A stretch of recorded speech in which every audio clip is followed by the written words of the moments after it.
Vendredi prochain, dans ce même cycle consacré à Lino Ventura, nous vous présenterons un film de Denis de la Patellière, Taxi pour Tobruk, interprété également par Charles Aznavour, vendredi prochain. Nous vous invitons à présent à suivre le JT dernière. Il va être présenté par Jacques Bredal et suivi encore tout à l'heure de Roxbox. Non.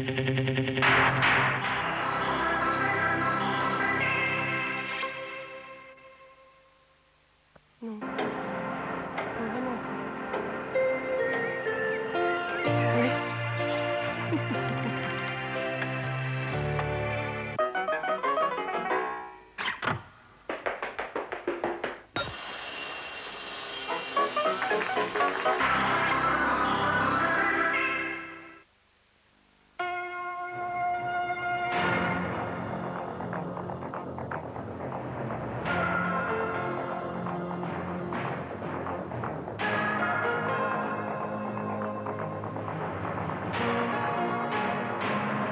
Grève à la Sabena, c'est la pagaille à Zaventem.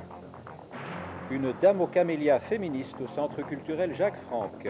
À Charleroi, pendant tout le week-end, ce sera la fête à la photo. Un film belge, encore, Falch, des frères Dardenne. Bonsoir madame, bonsoir mademoiselle, monsieur, bonsoir. Ne vous y trompez pas, même s'il y aura tout à l'heure beaucoup plus de monde autour de moi qu'il n'y en a maintenant, c'est quand même bien JT dernière que vous suivez. Je n'ai pas pris la place de mon ami Georges Pradès pour un remake de Carrefour. Et d'ailleurs, pour faire sérieux, c'est par les nouvelles d'une grève que nous allons ouvrir notre journal. L'aéroport de Zaventem est perturbé, le mot est faible, depuis le début de la matinée, par une grève qui a débuté hier dans les services techniques et qui s'est étendue ce matin jusqu'au personnel navigant. Les vols Sabena ont presque tous été annulés, c'est la pagaille. La grève a commencé spontanément hier matin dans les hangars techniques. C'est ici que l'on entretient et que l'on répare les avions pour la Sabena, mais aussi pour un certain nombre d'autres compagnies. C'est aussi ici que les salaires sont les plus bas, et c'est ici que l'échec d'une négociation sur les salaires a mis le feu aux poudres. L'intervention, semble-t-il fort musclée de la gendarmerie dans le hall de départ hier matin a été très mal ressentie. Le personnel n'a certainement pas apprécié l'attitude de la gendarmerie hier et ça pourrait éventuellement que ça a joué, mais je dis éventuellement, mais surtout, disons, ce qui joue là-dedans, c'est que le personnel en a vraiment marre de patienter, de voir qu'il n'y a rien qui bouge de la part de la direction. Ce matin, le personnel technique était rejoint par le catering, l'administration et le personnel de cabine. Si pour d'autres compagnies que la Sabena, la situation, à l'exception de quelques retards, était relativement normale, quasiment tous les vols de la compagnie nationale après 8 heures ce matin étaient annulés. Les troupes de grévistes grossissant au fur et à mesure de l'arrivée des équipages. Dans le hall des départs, c'était bien sûr la confusion, le désarroi et la grogne pour les passagers qui ne pouvaient tous trouver place auprès d'une autre compagnie. À l'arrivée, pas trop de problèmes, si ce n'est qu'un certain nombre de vols vers Bruxelles ont été annulés. Le fond du conflit, ce sont les sacrifices consentis par le personnel en 1982, quand tout allait très mal. Maintenant que tout va un peu mieux, ce même personnel espère récupérer une partie de ce qu'il a perdu. Nous insistons justement pour avoir une augmentation générale des rémunérations sans dépasser le montant que la direction avait mis à la disposition. C'est une question de répartition qui pose problème. C'est ça, uniquement ça. Nous disons que ce qui est sur la table, ce qui est disponible, ne doit pas être réservé uniquement aux gros salaires. À l'heure qu'il est, une réunion de conciliation doit être toujours en cours au ministère du Travail. Nous n'en avons aucune nouvelle et l'on ne sait donc pas si les vols prévus pour demain auront bien lieu. Un seul conseil, si vous devez partir, téléphonez avant de vous rendre à Zaventem. Pour le reste, en Belgique, le Sénat a voté la nuit dernière à l'unanimité, c'est rare, la nouvelle loi sur la filiation. Désormais, les enfants légitimés par le mariage, comme on dit, et les enfants naturels, comme on dit aussi, seront désormais sur pied d'égalité. Dans la foulée, on devrait voter bientôt aussi un autre projet de loi sur l'adoption, celui-là, qui devrait faciliter l'adoption d'enfants belges. Mais c'est aujourd'hui vendredi et il y avait donc Conseil des ministres, plus de 60 points à l'ordre du jour. Les ministres n'ont pas pu terminer et ils se reverront mercredi. C'est qu'il y a urgence pour eux. À la fin de ce mois, plus question de prendre des arrêtés en vertu des pouvoirs spéciaux. Une décision quand même, et une décision importante, a été prise cet après-midi. on ne modifiera pas l'âge de la pension. Les hommes et les femmes continueront donc à vivre des régimes différents, 60 ans pour les femmes, 65 ans pour les hommes. Dans les Fourrons, le carrousel est reparti. Le conseil communal s'est réuni ce soir et pour la 7e fois, la majorité francophone a réélu José Appart comme premier échevin faisant fonction de bourgmestre. Nu voor de 7e keer. Ik zweer op wij aan de koning gehoorzaamheid aan de grondwet en aan de wetten van het Burgerstaat. Zijn ambt als schepen. En nu Appart.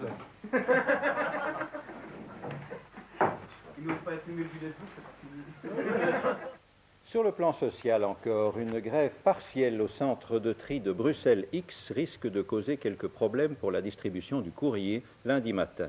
Les employés se plaignent du nombre considérable d'heures supplémentaires qu'ils ont à prester à cause du manque d'effectifs. Dans le Limbourg, un accord est finalement intervenu la nuit dernière avec le directeur des charbonnages campinois, M. Geiselings.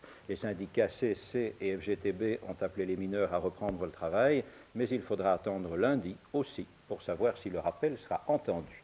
Et enfin, pour en terminer avec ce chapitre belge, il faut vous rappeler que demain, dans l'émission Radio Samedi Première, à midi, sur Radio 1, vous pourrez entendre Guy Spitals et Karel Van Meer, les présidents des partis socialistes. Au chapitre international, terrorisme encore. Une émanation des Brigades Rouges, l'Union des communistes combattants, a revendiqué ce soir l'assassinat à Rome d'un général de l'armée de l'air, Licio Giorgieri.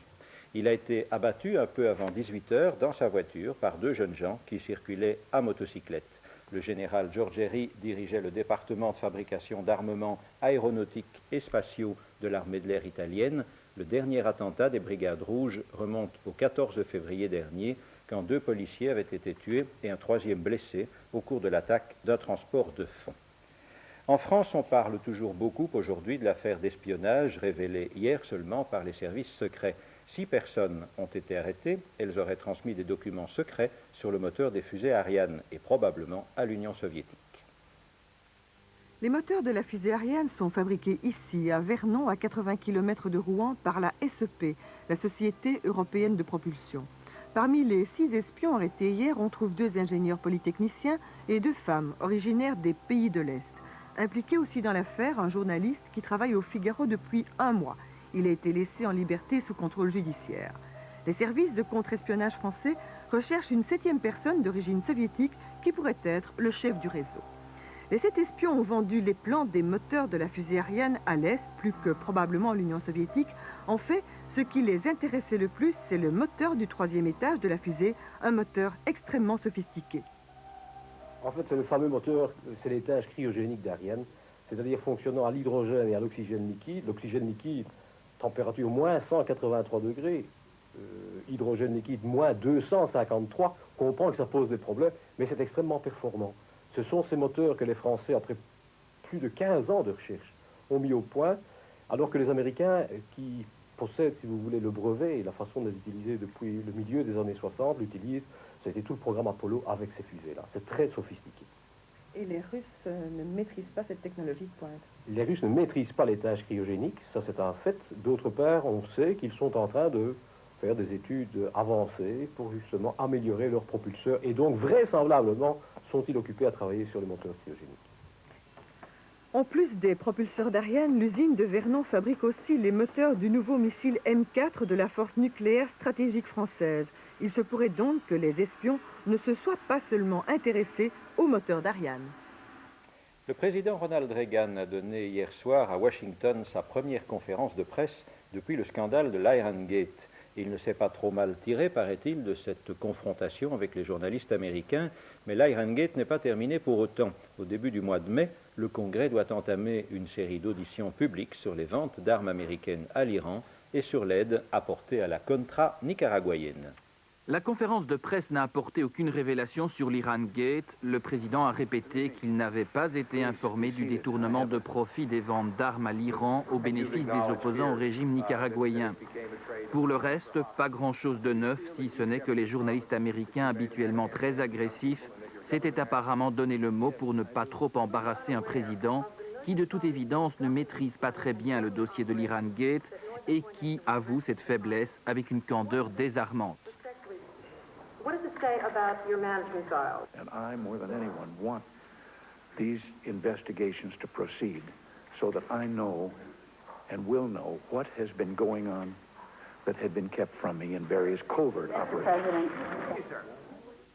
Et puisque vient tout doucement le moment d'aborder nos pages culturelles, il faut que je vous dise un mot de la dernière mesure prise par le ministre de l'Intérieur français, Charles Pasqua. Il vient d'interdire la publicité et l'affichage, ce qui revient à interdire leur distribution et à les condamner à mort, une série de publications jugées par lui licencieuses. Un hebdomadaire qui s'adresse aux homosexuels, le Guêpier, et 4 mensuels du très puissant groupe de presse Philippaki, l'Écho des Savanes, New Look, Penthouse et même le magazine Photo. Inutile de dire que cette mesure a levé un tollé de protestation dans les milieux de gauche et même suscité la gêne du ministre français de la Culture. Publications présentant un danger en raison de leur caractère licencieux ou pornographique. Loi du 16 juillet 49, article 14, lettre recommandée signée par le directeur des libertés publiques. C'est la menace d'interdiction visant Guêpier, magazine créé il y a 8 ans qui a mis hier le feu aux poudres. À l'évidence, pour un libéral, ce que je suis, c'est au juge et non pas à l'administration de se prononcer sur d'éventuelles restrictions, les moins nombreuses possibles, les plus justifiées ou les plus légitimes possibles, aux libertés. C'est au juge.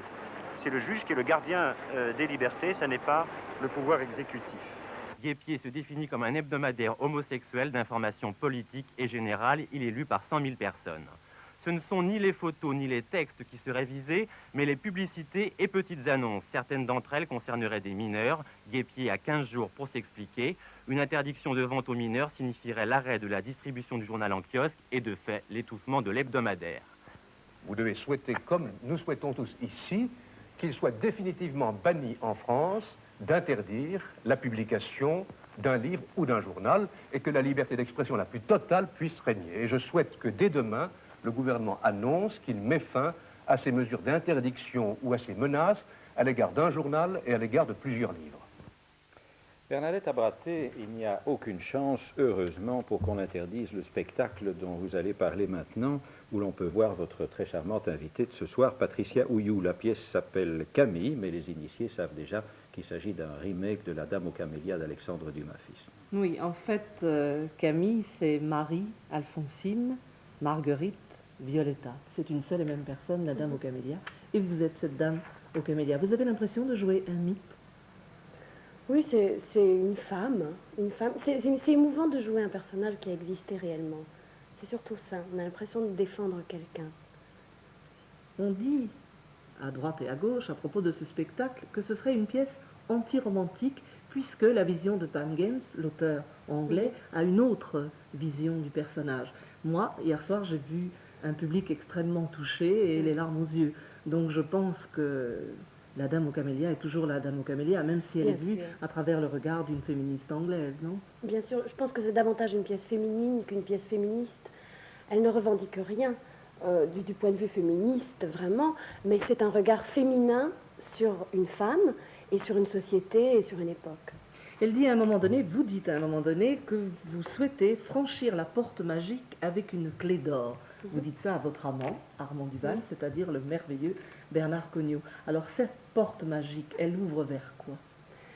En fait, je dis ça, Marguerite dit ça, pendant qu'elle raconte sa vie à Armand Duval. Elle lui raconte tout ce qui s'est passé bien avant la rencontre avec lui et bien avant cette première histoire d'amour, puisque c'est la première fois qu'elle aime quand elle rencontre Armand Duval.